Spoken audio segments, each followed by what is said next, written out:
2025년 봄, 전 세계 뉴스는 매일 같은 이름을 반복했습니다. 호르무즈, 이란 미국 협상. 그런데 이상합니다. 뉴스는 매일 나오는데 상황은 매일 제자리입니다. 미국이 강하게 밀어붙이면 이란이 금방 물러설 것 같았고, 휴전 이야기가 나오면 해협도 곧 안정될 것 같았습니다. 그런데 실제 흐름은 정반대였습니다. AP통신은 미국 해군이 호르무즈에서 기뢰를 부설하는 이란 소형정을 발견하면 즉각 사격하라는 수준까지 대응 수위를 올렸다고 보도했습니다. 로이터는 이란의 고속정 무리가 여전히 해협을 지나는 선박을 위협하고 있다고 전했습니다. 이건 끝나가는 분쟁이 아닙니다. 길게 끌릴 가능성이 훨씬 큰 교착 상태입니다. 그런데 많은 분들이 여기서 막힙니다. 왜 협상은 쉽게 안 풀리는지, 왜 전면전도 바로 못 가는지, 왜 이렇게 애매하게 길어지는지, 그 구조가 보이지 않으면 뉴스를 봐도 불안만 남고 이해는 안 됩니다. 오늘은 그 구조를 하나씩 풀어드리겠습니다. 복잡한 경제와 국제 뉴스를 쉽게 풀어드리는 채널 한눈의 경제 톡톡입니다. 지금 바로 구독 눌러두시면 이런 흐름을 앞으로도 놓치지 않고 챙기실 수 있습니다. 자, 그럼 본격 시작합니다. 1부, 왜 장기전으로 보는가? 장기전 가능성이 큰 이유는 생각보다 단순합니다. 미국도 빨리 끝내기 어렵고 이란도 쉽게 꺾이기 어렵기 때문입니다. 미국은 압도적인 군사력을 갖고 있습니다. 하지만 호르무즈처럼 좁고 민감한 해협을 오래 안정적으로 관리하는 것은 전혀 다른 문제입니다. 이란은 정규군 정면 승부 대신 고속정, 기로에, 드론, 전자교란, 선박 나포 같은 비대칭 전술을 씁니다. 로이터는 이란의 소형 고속정 무리가 지금도 해운 위협의 핵심이며 이런 전술이 미국의 해협 통제 비용을 계속 키우고 있다고 전했습니다. 힘이 세다고 곧 끝나는 싸움이 아니라는 뜻입니다. 전쟁이 짧게 끝나려면 두 가지 중 하나가 나와야 합니다. 한쪽이 압도적으로 무너지거나 양쪽 모두 체면을 살릴 출구가 열리거나. 그런데 지금은 둘 다 아닙니다. 미국은 강경 발언을 쏟아내지만 해협 위협을 완전히 잠재웠다고 보기 어렵습니다. 이란도 항복처럼 보이는 합의는 내부적으로 받아들이기 어렵습니다. 그래서 가장 현실적인 그림은 완전 휴전도 아니고 전면전도 아닌 충돌과 협상이 번갈아 이어지는 장기 대치입니다. 2부, 협상은 쉽게 타결되기 어려운가? 협상 테이블이 왜 이렇게 무거운지 보겠습니다. 미국은 해협 안전, 이란의 핵 문제, 지역 무장 세력 지원 문제를 함께 묶어 해결하려 합니다. 이란은 제재 해제, 동결 자산 반환, 통행 통제 문제, 체제 체면을 한꺼번에 들고 나옵니다. 어느 하나만 떼어내서 처리할 수 있는 협상이 아닙니다. 더 근본적인 문제가 있습니다. 양쪽이 원하는 출발점 자체가 너무 멀리 떨어져 있습니다. 미국은 눈에 보이는 성과가 필요합니다. 이란은 굴복으로 비치지 않는 결과가 필요합니다. 그러니 중간 지점이 잘 안 나옵니다. 겉으로는 둘 다 협상을 말하지만 실제로는 서로 물러날 수 없는 조건을 먼저 던지고 있습니다. 로이터와 AP의 흐름을 보면 미국은 실질적 행동 변화를 요구하고 이란은 압박 아래 항복형 합의는 받을 수 없다는 태도를 유지하고 있습니다. 이런 협상은 빠르게 타결되기보다 군사적 압박과 외교적 대화가 번갈아 나오는 길고 지친 교착으로 흘러가기 쉽습니다. 협상이 움직이는 것처럼 보여도 실제 속도를 내지 못하는 이유가 바로 여기 있습니다. 3부, 왜 전면전도 쉽게 못 가는가? 협상이 막히면 곧바로 전면전으로 가는 것 같지만 현실에서는 양쪽 모두 부담이 너무 큽니다. 호르무즈는 전 세계 석유와 가스 해상 무역의 약 20%가 지나는 곳입니다. AP도 이 해협이 세계 오일과 가스 무역의 20%가 지나는 핵심 통로라고 짚었습니다. 여기서 충돌이 더 커지면 국제유가, 해운, 보험료, 동맹국 부담, 금융시장 충격이 한꺼번에 폭발합니다. 미국 입장에서는 군사적으로 강하게 치는 것과 그 뒤 경제 파장을 감당하는 것은 전혀 다른 문제입니다. 이란도 마찬가지입니다. 지금처럼 비대칭 전술로 버티는 것과 체제 전체를 걸고 전면 충돌로 뛰어드는 것은 차원이 다릅니다.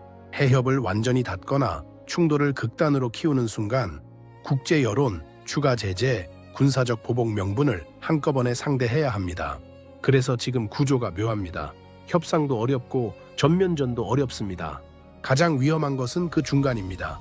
끝난 것 같지도 않고 완전히 터진 것도 아닌데 나포와 위협, 제한 통행이 계속되며 시장을 오래 괴롭히는 상태. 이게 바로 장기 대치가 무서운 이유입니다. 4부, 장기전이면 선박 통행은 어떻게 되나? 장기전 국면에서 가장 먼저 달라지는 것이 선박 통행입니다. 많은 분들이 막히느냐 안 막히느냐로 단순하게 생각하시는데 현실은 그 사이 어딘가일 가능성이 큽니다. 완전 봉쇄보다 더 현실적인 것은 제한 통행입니다. 일부는 통과하고 일부는 대기하고 일부는 납포 위험 때문에 속도를 줄이고 일부는 아예 다른 경로를 고민합니다. 로이터는 이란의 고속정 전술이 다시 중심 위협으로 떠오르면서 해운 불안과 보험 부담이 커지고 있다고 전했습니다. 여기서 중요한 포인트가 있습니다. 배가 완전히 안 다녀서만 문제가 아닙니다. 배가 다녀도 불안하면 비용이 급등합니다. 보험료가 오르고 선박료가 오르고 화주는 더 비싼 값이라도 물량부터 확보하려 합니다. 로이터는 해상 전쟁 보험료가 크게 뛰었다고 전했습니다. 결국 원유가 한 방울도 덜 들어오지 않았는데도 수입당하는 먼저 올라갈 수 있습니다. 장기전의 진짜 비용은 이런 식으로 쌓입니다. 막혀서가 아니라 불안해서 비싸지는 구조입니다. 5부 희망봉 우호에는 늘어날까? 긴장이 길어지면 선사들은 계산을 다시 합니다. 그대로 지나갈지 대기할지 더 멀리 돌아갈지 따지기 시작합니다. 중동 해역 긴장이 높아질 때마다 선사들이 선택해온 대안이 아프리카 남단 희망봉 우회 항로입니다.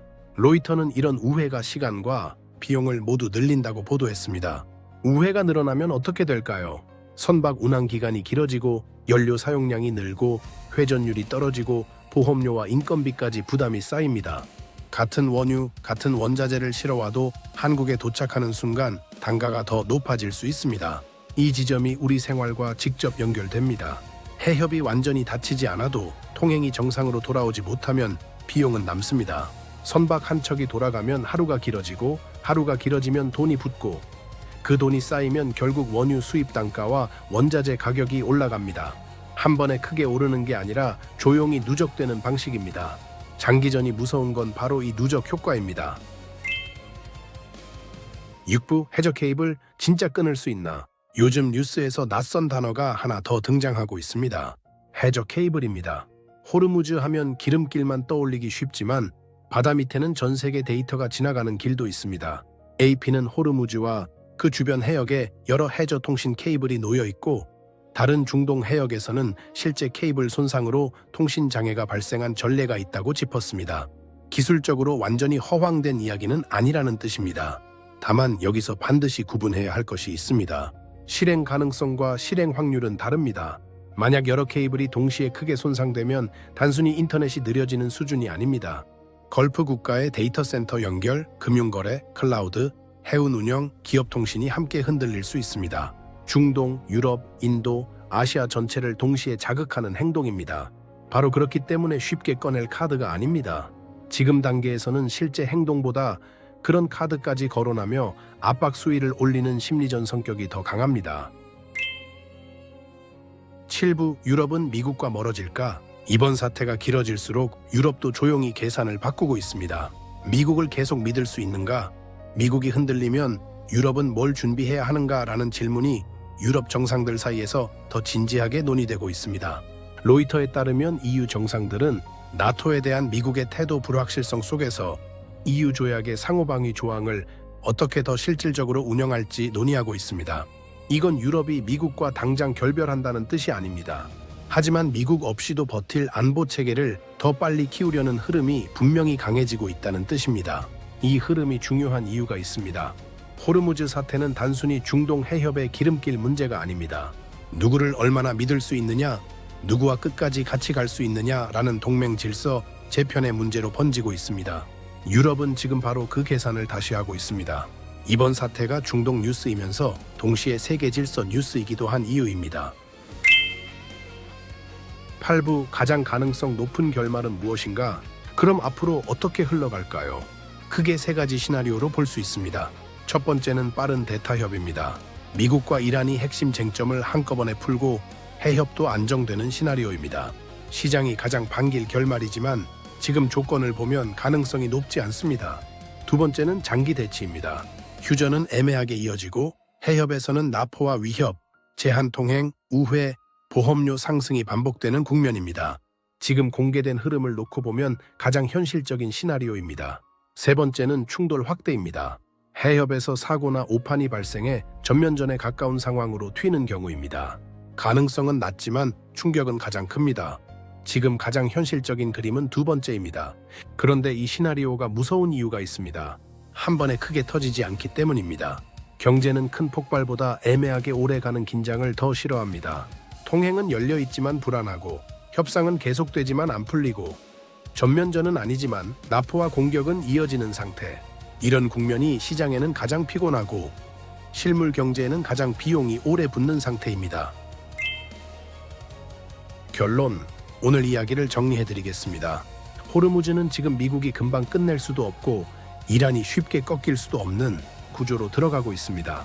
협상은 의제가 너무 무겁고 전면전은 양쪽 모두 부담이 큽니다. 그래서 가장 현실적인 그림은 끝난 것 같지도 않고 터진 것 같지도 않은 채 충돌과 협상이 함께 이어지는 장기 대치입니다. 그 장기 대치는 유조선 통행, 우회 항로, 보험료, 원유 수입단과 데이터 인프라 불안까지 조용히 넓게 번질 수 있습니다. 지금 진짜 봐야 할 것은 해협에서 선박 납포와 공격이 실제로 줄어들고 있는지, 우회와 보험료 상승이 일시적인지, 장기 비용 구조로 굳어지는지, 그리고 유럽과 미국의 동맹 균열이 어디까지 깊어지는지입니다. 헤드라인보다 이 세부 흐름이 실제로 나아지고 있는지를 보셔야 합니다. 이번 사태는 먼 나라 전쟁 뉴스가 아닙니다. 왜 안 끝나는지 구조를 이해해야만 제대로 보이는 장기 대치 뉴스입니다. 그리고 그 구조가 보이면 불안 대신 판단이 생깁니다. 이런 흐름을 계속 쉽고 한눈에 정리해드리는 채널, 한눈에 경제 톡톡이었습니다. 구독과 좋아요 아직 안 하셨다면 지금 눌러두세요. 시청해주셔서 감사합니다.